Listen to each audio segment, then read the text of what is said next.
Hey guys, so we had a question come up on how to align springs to objects. So usually we use the align tool, which is the easiest way, but it doesn't work for this.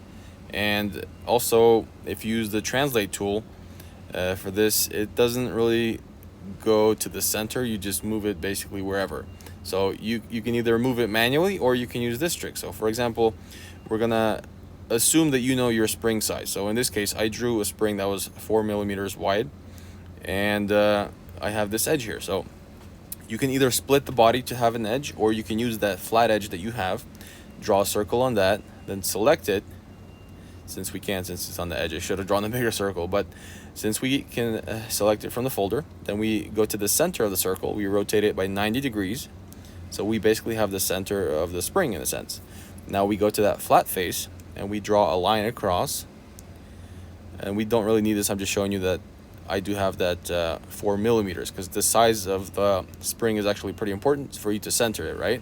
So then you just basically go to the center, and you didn't need that line, but you just go to the center to have that circle, because when we're going to be using the translate tool, it's essential because it kind of self-aligns this way. So now we go to translate, we select our body, make sure you double click it, click next, and then we click to the center of that circle and then to the center of this circle, and we click done.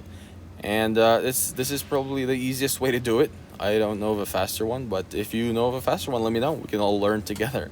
All right, I hope you learned something. Don't forget to like, share, and subscribe, and I'll see you guys in the next one. Bye-bye.